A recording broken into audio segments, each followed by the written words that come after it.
Sam! Sam, wake up! Sam, wake up! What? Sam, What? wake up! What? We slept past our alarm. What time is it? It's February.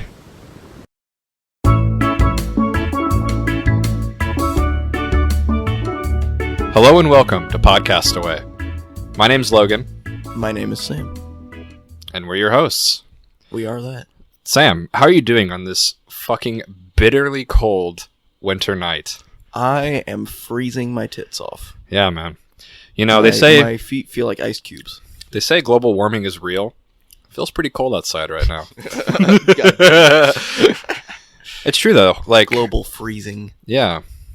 See, I was kind of hoping for another ice age, because I don't know about you, but I'm one of these crazy people you hear about that actually prefer the winter months, because my summer outfits are pretty generic. They're pretty much all the same, you know, shirt, shorts. Yeah. But with the winter, I can have a little bit of variety. So then you got jackets and hats and fucking all sorts of shit. Yeah, I look way cooler in the winter. I look way more put together in the winter because that. But it's one of these nights where it's like, I'm really glad I'm not like a Walmart cart pusher or anything. Yeah. Because those poor kids have got to be like fucking passing away right now because it's so fucking brutally cold. It's fucking shaking as they're pushing 2 carts into the building. It kind of feels like this this particular weather cycle in Missouri is a little tougher than what we usually get. I feel like we've had a lot of mild. Yeah, I think I saw this post a while back on the social media platforms, and it was something about like Missouri's weather, and it was like 12 different stages instead of having 4 seasons. There's like 12 different seasons, and the one that we're at right now apparently is Fool's Spring. Right. So, feels like spring out there right now. Feels like spring out there occasionally. Like the other day it was like 70 degrees? Yeah. And then today it is lower than 20. Probably about 10, 15. And this is just yet another example of why Midwesterners are the strongest race of Americans.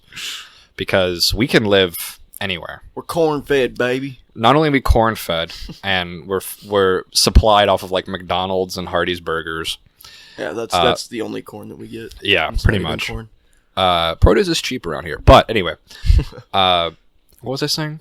Oh yeah, the reason why we're the strongest race. I didn't say smartest, but strongest, because if you can survive Missouri weather, like a Missouri cycle, like now, you can pretty much live anywhere and adapt to it, because we really do get the blistering hot summers and the freezing cold winters that freezes your piss as you're pissing outside. It's no wonder the populations out here are so thin. I mean, only the strongest survive. Back before, modern housing and air conditioning and heating and shit like that, like, this would have been a shit show to live in. It's true. Fuck all that noise. Our parents and our grandparents, when they had to walk 30 miles to school every day in a blizzard that throughout the year. Throughout the year, there was a blizzard. Uphill both ways. Yeah. And it was also like Red Dawn, where there was just like parachuting Koreans. Yeah, the red menace was upon them. I didn't mean to reference the new Red Dawn with Josh Peck. I meant to reference the old one, but when they have to travel up, both sides of the hill, back and forth every day. That's a true Missourian. But this is why another reason that I have less respect for people who move from here to like Florida or like California, and their main basis is like, I hate the weather. And would you not get sick of warm weather year around? Yeah. I would like to think so. I wonder if there are any studies that have shown at like societies that survived in colder climates versus hotter climates, like their entire existence, just like general people, and how that kind of affected their people, and if they're smarter or not. I'd be curious to see, just because from like a human perspective, if you have to deal with really long, brutal winters, you have to take a lot of preparation. It's a lot more calculating. Yeah, but if it's just like you get like really mild, like 3-month winters, and like let's say they're in the like December to like February, they're like 60 degrees. You don't really have to do that much prepping. There's not a lot of prepping need to be done with that. So I guess, I don't know. If you could live anywhere in the world, where would you live? Well, I don't know. I've thought. And don't say your mama's house, because I will kill you on this podcast. Yo mama's house. I'm gonna edit in a gun cocking sound there, unless I'm just lazy. No, but I think I would like, because I'm kind of like you. I like colder climates, but I don't like too cold. I like moderate cold. So like I'm thinking like I like to live around like the Washington area, like Washington State, and that way, if I ever have the need to go swimming, I can hoof it on down to California and swim at a beach. That is actually a really genius thing, and I'm pretty sure Washington State and like Oregon are like pretty not populated areas either. Yeah. Populated states, it's not super crowded besides the cities, you know. But besides that, that's a pretty good answer. I mean, as far as what I know, and I've never been there, so I mean, I don't know that well, but it seems to have weather more akin to like England style weather. It's a lot more like cool year round, and it's kind of gloomy, you know, cloudy, rainy. Yeah, but I can get down on that. I like that kind of weather. Yeah, I like. It might be just like my my Nordic genes from being a European descendant, but I do actually prefer, because I hate the summer. I like spring. I love fall. Winter is bearable. But I actually don't like the summer because it's just fucking hot and sweaty all the time. And I've said this. My dad will agree with me. He's the one who's pointed this out to me. He said, his exact words, paraphrasing, was, you could always add on more layers, but you can't necessarily keep taking them off. Yeah, the way and that necessary is italicized. I say the way that I had heard that phrase in particular, I was just about to bring up the exact same thing, was when it comes to winter, you can keep putting on layers, like as many as you want, but when it's hot outside, you can only take off so many layers before it becomes illegal. Exactly. Literally exactly. And when I say I like winter, I don't mean like what it is right now where it's like negative however many degrees outside and you know, that homeless people are dying in droves or whatever, but I mean, I also like the aesthetic of winter too, because it makes me appreciate summer and spring more. Yeah. When I see everything dead and it kind of blooms and comes back. This is why I'm saying like people who were born in California or like Florida or like the southern tip of Texas and never really leave. They can't really understand the fact of like appreciation. I think they're almost missing something because they never get to see that high mountain compared to that low valley of seeing everything dead. Yeah, because like some people can't handle it. We've had like, days here where it reaches like 110 and shit like that, and then we've had days where it dips into the negatives. Yeah, like that's a pretty drastic difference.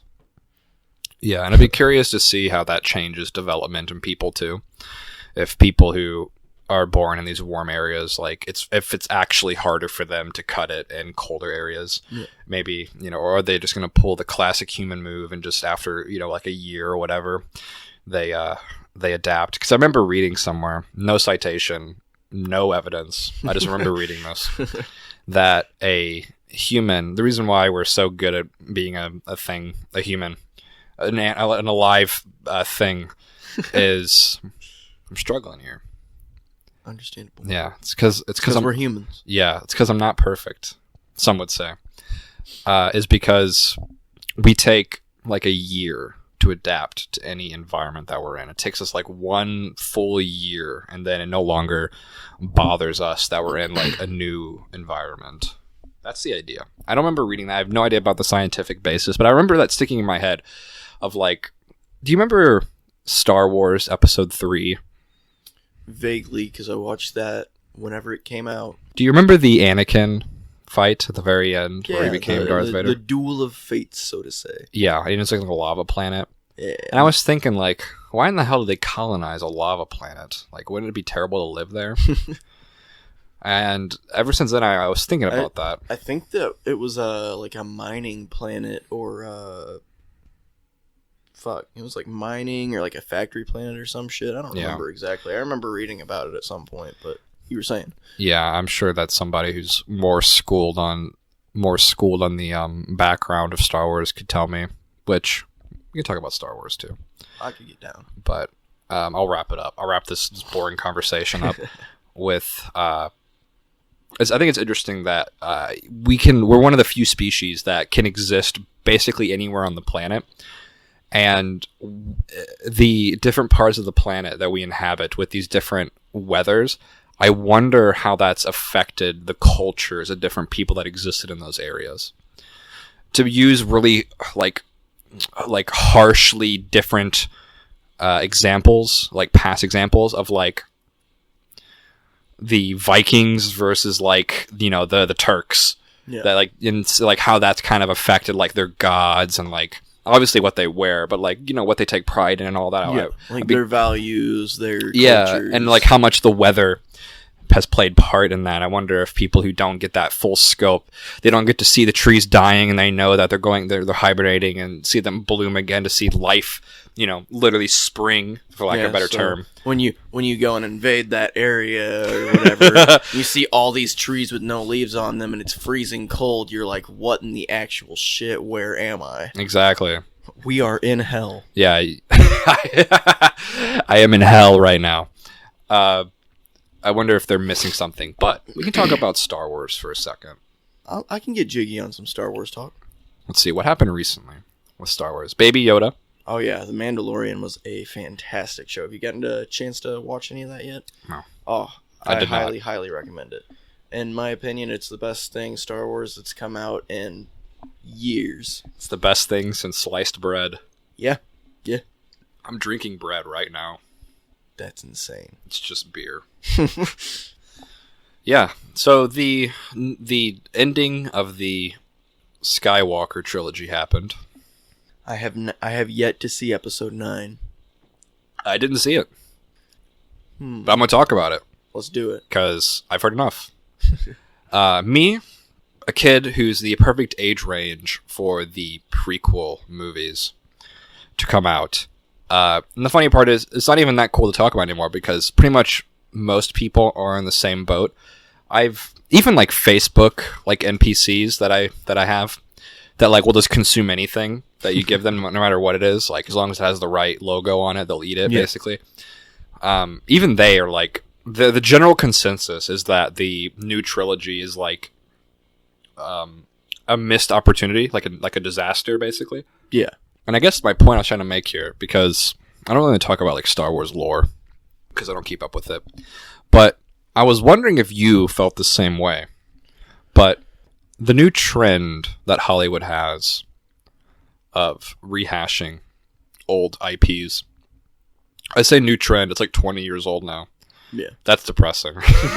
Anyway, this trend, has it changed your perception on anything that you've had before with these old IPs? Let me rephrase that better. Them like digging up these fossilized old IPs that you cherished before, has it damaged your perception on them, seeing them brought back into light and not treated as well? I would say to an extent, but at the same time I can also compartmentalize those things and, you know, take these new additions as just that, new additions. Like it's add-on content more or less, and I can judge it from there. Like I still love the classics, like original Star Wars. I love it. I consider myself a Star Wars fan because I fucking love those. Do I love everything that's come out since then? No, not by any means. There's been a lot of stuff that I have thought was garbage, but there's also been a lot of good stuff that's come out. Mm-hmm. And yeah, like I said, I can separate it. You know, it's not all bad just because some new shit came out that was, well, shit. I am kind of the opposite. Seeing Star Wars is the reason why I brought this up too. Is Star Wars is a great example of Hollywood like harming my perception of these beloved series, because before I could take refuge in thinking that this is literally how I'd think of. I would think of it as like it's not canon. Yeah. Like it's just like a new spin on like the same story, but like the old story is still intact. Yeah. And I used to consider myself a huge Star Wars fan now, but at this point in time, Hollywood has gone out of their way to just fucking ruin that for me. And now my perception on the series, which breaks my heart because Star Wars was just like a nostalgia train for me. It didn't even have to be that great, you know, but it's just, it's like teenage kids like graffitiing a ancient burial ground that you Yeah. had a lot of respect for. It's like you're warping it for the worst, and it's hard not to see it in its former state and not what it used to be in its former glory. Yeah. That's the idea. See, I can agree with that as well. But I'll put it to you this way: give Mandalorian a shot. I don't want to watch any more Star Wars shit. I do not. It does good justice. And Did you? I'll ask you this: did you like the Clone Wars? yeah, I liked the Clone Wars. I liked them. They were good. Okay. They were fine. The guy who made that I show. like lightsabers. I was gonna say the guy who made that show is in charge of the Mandalorian. Well, the two dudes that made that show. Yeah. Well, I've always said the problem with Star Wars is that they just went too big, like too big scale. Yeah. But, I mean, there's so much in the universe that you can do. There were so many books that were made, and games, and comic books, and all sorts of side stories that got all thrown out the window whenever Disney took over. It was meant. I mean, originally it was just supposed to be, that one trilogy, as far as I know. Actually, I'm pretty sure it was supposed to be just one movie originally, but how things went or how things go. Fuck, I don't even know where I was going with that. I'll save you. At this point in time, I can't help but feel that it's a 9 plus 2, 3 television show cinematic universe, and it's all hinging on Empire Strikes Back. The second original, the fifth in the series now. Yeah. Because me and my brother have started watching like what I consider like the must-sees in movies. We sat down, we watched like the whole Lord of the Rings trilogy, which, by the way, I did myself a disservice by watching those as a kid and thinking I loved them. Yeah. But watching them again as a 21-year-old male, marvelous. and like I've seen them out of order and like bits and pieces since then, but I've always had like the, oh yeah, I love those movies. But like actually like properly sitting down and like watching through them, you realize like how much fucking better how much fucking better Lord of the Rings is than Star Wars as well. But my point is, we were like on the edge of our seats. Like I was feeling like emotional at the end of like Return of the King, 'cause it was like so awesome. And like everything was set up really nice, and there was no times that we were like watching that and me and my brother were like, that's bullshit, or that's stupid. Yeah. But I have a very clear, distinct time when we went through the original Star Wars trilogy where we were like, that's kind of bullshit. Yeah. And it was Jedi, and that was the 6th. It was after what did I say? Empire. It was after Empire, thank you. It was after Empire, it was Jedi, and they're on the Ewok planet, and it felt like they didn't have anything for like Han Solo to do and like Leia to do. But there's this one particular scene. They're on the Ewok planet, and they're trying to sneak into the Imperial base, and they like sneak up on this stormtrooper, and Han Solo runs up behind him and taps him on the shoulder and goes, "Hey, look at this," and then runs past him, and the stormtrooper like runs after him, and then there's just like 40 rebels like crouched around the corner pointing guns at him, and we were like, what? Like, I don't remember that happening at all. Like I must have like blacked out when that happened as a kid. I don't remember that at all. But like up until that point, I was like, this felt like a movie that kids can enjoy and adults can enjoy, but it didn't feel like it was like made directly for kids. Does that make sense? Yeah. And that's when I felt like that scene. I was like the reverse, like tapping, like, hey, I'm over here. I tapped your left shoulder, but I'm on your right. I'm going to run past you now. I was like, it felt very childish. Yeah. And that was a moment that I realized that I probably should have watched these movies a lot earlier. But, going through all of them, you realize that George Lucas is the luckiest man in Hollywood. He really is. Because, like, if you ever watch any interviews with him, if you want an idea of the inner workings of that man's head, there's a lot to go over. The People versus George Lucas is a whole movie about this. Oh, God. Yeah, it's all about this and, like, the weird divide. But the crash course rundown is that George Lucas was the man with a crazy idea, and he surrounded himself with extremely smart and talented, capable people. And together, even... Notice how I word this. Even though they have George Lucas on the team, they managed to make a good movie. Because then you have like the prequels where George Lucas is just like they just give him the yes man to everything. They're just like, yeah, you gave us the idea, so run with it, Chief. Yeah, and that's the idea. It's like basically it could be pictured like giving the foreman to a construction job all the credit when it was the workers who did all the actual work, but he just kind of pointed them in the right direction. But now you just have the foreman doing everything. That's what it kind of felt like. And the foreman's also a crazy lunatic, but who's just like, all right, what about a medieval knight saves princess story, but in space? Yeah. And then you have stuff like Jar Jar. Jar Jar Binks is like the funniest character we've had yet. We just need to get him working, which is an exact quote, by the way, that he said. He's like the funniest character we've had yet. We just got to get him working. Between the original prequels as well, and even the newest ones, it just feels like they're trying to go for the same feel as the original 3. Yeah, but I just didn't like them. I don't know what they were missing. I'm not a professional, and I don't make movies, so I have no idea how to relate to them. But didn't it feel like it was almost missing something? Which ones? Like the newest ones.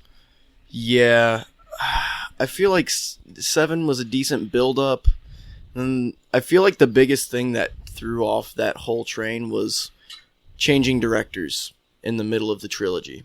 Each time, right? Well, it was J.J. Abrams for the first one, then they swapped to, I think his name was like Rian Johnson or something like that. Oh, yeah. And then for the third movie, went back to J.J. Abrams, who had to kind of pick up the pieces that Rian Johnson shat all over.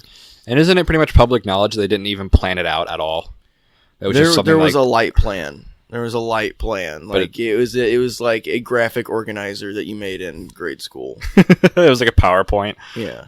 And we blow up the Death Star again. There's like, okay, so check this out. I'm going to set up a bunch of stuff in this first movie. I'm not going to tell you guys anything about what's supposed to happen. That's what's going to happen. And then they're just like, we already got a new director for this other movie. And he's just like, okay, bye. Comes back for the third one. He's like, I can't do any of my things because every single loose end that I left got fucked. Yeah, that's right. Rian Johnson really did go through and undo everything that J.J. Abrams did. Literally everything. Because it was like to subvert your expectations. He went through and he changed everything. Yeah. Which I don't even know if people are aware of that. I'm like, I think people notice that in theaters too, where they're like, wait, like, why do we set up everything just to have it be like taken out in the second movie? And then everyone's wondering like, so what are they going to do for the third one?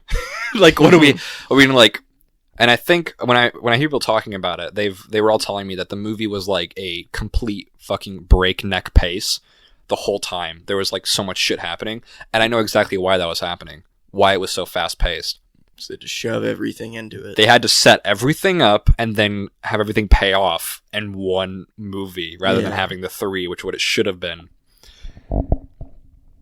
It also begs the question, man, that how much we were robbed of a good trilogy, in my opinion. Yeah, we were. We were definitely robbed of a great trilogy that it could have been an awesome nostalgia experience. Because like the first one started off, and there were a lot of references to like A New Hope and everything like that. Like the OG movie. Star Wars movie. Yeah. Very, very, very, very similar. Like down to some of the shots. Yeah, and that was on purpose. But the way that they sprinkled some stuff in, like there was a chance to do so much different shit with the next 2 movies. Yeah, and then they fucked it up by poor executive decisions and trying to keep the old characters, and all that. And I don't know, man. Like Last of Us, the video game, is having the same issue too. I liked the original Last of Us, which is controversial now, I realize. Yeah.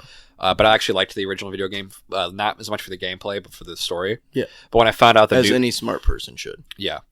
As any decent guy who plays video games should realize that the gameplay in that game sucked dick. It's garbage. It's clunky as fuck. It's like if Uncharted had broken limbs. Yeah, but my point I was making was, just like Last of Us 2, I was perfectly fine with how things ended, in Last of Us 1 with those characters. And I'm like, if we can just have a second game, but with fresh characters and a fresh thing. And I was really excited for the first Star Wars movie of the new trilogy because I thought they were doing that. Because they had like Daisy Ridley and the other guy, John... Oh, shit. Whatever. And, well, they had all these new characters. And I'm like, cool, like, perfect. Like, this is an excellent setup.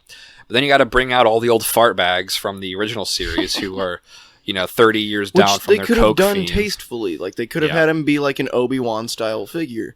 Like how he was like how Obi-Wan was in the OG movies. But just have him be like, oh, I'm here. I'm going to teach you some stuff and then fucking fuck off. But here's the thing, Sam. That's not what the people want to see. The people that doesn't get money. The people want to see Darth Vader. They want to see Luke Skywalker win the day. They want to see R2-D2 beat boop. They want to see C-3PO say something funny. They want to see Han Solo. Everyone wants to see Harrison Ford back in his fucking 30s again. It's not going to happen. No matter how many times you pull him out of his fucking grave and inject did you hear him. about the new Indiana Jones movie? What? Yep. Heard rumors about it. Apparently there's a new one coming out with him in it.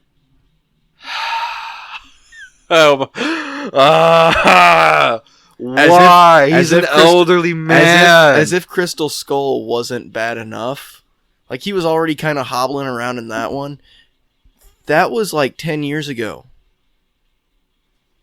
Every non-hack movie reviewer should be saying this as well as I. I think everyone agrees this now. Movies just fucking suck now. Yeah. You get some gems, but like the general 85-95 percentile is just all fucking not shit. Good. It's just terrible, man. What is up with this? Like, Chris Pratt, like, he was an example of, like, a new blood could be, like, a center stage action hero, whatever. Yeah. What's wrong with new people? Can we stop bringing out Stallone? Can we stop bringing out... the old heads? Can we stop bringing out the old heads, please? See, that's why, and only some, but I like some Netflix originals, because they bring out people that you haven't seen in much else, or anything else. Like the show Altered Carbon, one of my favorite shows. We need to talk about Adam Sandler, too, making a comeback, apparently. Oh, my God. He's probably seriously making a comeback. I know, I heard about it, and I actually kind of want to go see the movie now. Anyway, go on. But like, with the Netflix originals, the show Altered Carbon, I've never seen any actor in that show in anything else. And that is an excellent show, and the acting is top-notch. Right. Like, give new people a chance. Stop bringing back old fuckers that are well out of their heyday. Like, especially with action stars. Like, action heroes need to stop once they hit about late 40s, 50s, something like that. Like, go do other movies, dude. Quit trying to be action hero. Like, quit trying to be Steven Seagal and be 40 pounds overweight and a Marine. Clint Eastwood's got his way around that. I'm gonna say, let me tell you how accurate that is, being 40 pounds overweight with a beer gut and a long ass braided ponytail and being a Marine. I don't think so, Chief. Clint Eastwood got around that because he just couldn't let sleeping dogs lie. He has to keep making movies, so he's just an old man in all of his movies. He just looks angry and pissed off and everything. He's the badass old man who doesn't let anyone push him around. And I'm like, watch his movies, and I'm like, come on, dude. Come on. It's like, I bet I could go up to you and literally push you over. I watched The Mule, and I liked that movie, but I was like, the whole time I couldn't think about how, like, all these movies are just an ego project for him. Yeah. Where he's like, oh no, it's not an ego project. I play flawed characters, but all my flawed characters have one thing in common. All are angry old men who squint. All shit-talking old men who are secret badasses, who always have a plan, who always win at the end of the day, or, they always have that one-up, or they always have that heroic send-off. He's just continuously sucking himself off. Yeah, and like, at what age does it get old, just continually sucking your old, wrinkled dick? Is it when the blonde bimbos stop that it starts for you? Is it when Hollywood... Stop looking at me like that. Is it when the top Hollywood tier sex trafficker gets caught and flees out of the country or dies, apparently, that suddenly you have to start sucking your own dick? You have to make movies to excuse yourself? It's okay. Once he gets old enough that people no longer believe that he should be alive, they'll fake his death, ship him off to Pedophile Island, and he'll join all the others. So true. Or it'll be like Futurama, where they'll keep his head in a jar and he'll continue making movies. Hollywood's got a really depressing future, doesn't it? Oh, yeah. Where do we go from here? Down? Down. And I will be laughing the whole way. I will celebrate new movies with exciting newness and cool ideas, or rehashing of old ones that are done well. But Hollywood itself... We'll get another RoboCop remake. It's the reason why Hollywood's going to China, bro, because China hasn't seen any of their tricks yet. We've been exposed to their tricks since the fucking 40s, 20s, whatever. We've seen it all, but China got another thing coming. They love American cinema. They really do. They're the reason why Transformer movies get made. Yeah, that's the only reason that they keep coming out. You want to talk about Adam Sandler? I do want to talk about Adam Sandler. Let's talk about Adam Sandler. So, if I'm not mistaken, he recently came out with a non-comedy, non-family movie. And a comedy special, which apparently was really funny. Really? I didn't hear about that one. That's what I heard. He came out with a comedy special that was pretty funny. And then he came out with Uncut Gems, where he played a serious role. Didn't he win like an Oscar or some shit for that? Yeah. And I heard it was good. Crazy. Everyone at work was telling me about it. All my friends were telling me about it. My friends who saw it, obviously. Yeah. But yeah, I mean, he's apparently making a comeback, which is great because I remember watching like The Ridiculous Six in a garage like a year ago. Oh, I couldn't get through that movie. We watched it as a painful movie night, basically. Yeah. And I remember that, and I'm shrugging, but maybe everyone deserves an 8th chance. Hey, I mean, if he finally did it. I have a question for you, Sam. What's up? I'm going to lean back. The old lean. Yeah, I'm going to lean back. All right. So, if you can make your own movie, your dream movie, what would it be? It's a hard question. Take your time. I don't know. You ever had a desire to make a movie? Yeah, just every once in a while. Not like one of those sex movies, like a real movie. Yeah, every once in a while. Sorry, that was my Clint Eastwood. Yeah, I didn't see you squinting, so I didn't know. Oh, wait. Hold on. Brief tangent. When I watched The Mule, there's this one scene where he gets invited to the head cartel guy's house, Clint Eastwood, and he has sex with 2 tall models. Because he's like, ladies, take care of my man here, And it's Clint Eastwood. Oh, yeah. Who's like 70 pounds. He's like should be in a wheelchair. Yeah, exactly. And like the scene transitions and it's like waking up in the morning, the 2 of the girls are like knocked out cold in his bed. Yeah. It's like you just railed him to death. Yeah, fucking ridiculous. Hilarious. And like that moment, I'm like, if you're going to suck your own dick, if you do it like this, like ridiculous, at least it's funny. Yeah. That's fine. Anyway, so yeah, you're saying. So what movie would you make? I don't know. I've always been a fan of like stuff like Quentin Tarantino's stuff. I like stuff that has kind of almost a just a normal air about it. Like a lot of his movies do. Like he's got a normal air? I mean, mind you, some of his movies are very off the walls and brutal, like Django Unchained and Kill Bill and shit like that. But I'm talking more movies like, The Hateful Eight, Reservoir Dogs. It's got a fairly normal air about it. Like it's a believable situation. Like it's just kind of an everyday situation that you wouldn't normally look at. Like for example, Reservoir Dogs, most movies would take place during a bank heist or during a robbery. This movie takes place right after, and they all split up and are all trying to figure out who the fuck ratted them out, who fucked over who. Yeah. And it just makes for an excellent movie. I love those kind of settings. I mean, it's so different. Like you don't see that. And The Hateful Eight, like it's a Western movie, but most Westerns, action, gunslinging, shooting in the saloon. This is 8 people of different backgrounds in the Wild West get trapped in a cabin in a blizzard and have to stay there for like a weeknight or a weeknight, like a weekend or like a week or some shit like that. And they all just sit there and learn more about each other and start arguing. It gets more tense. It's just I like the weird settings and just different.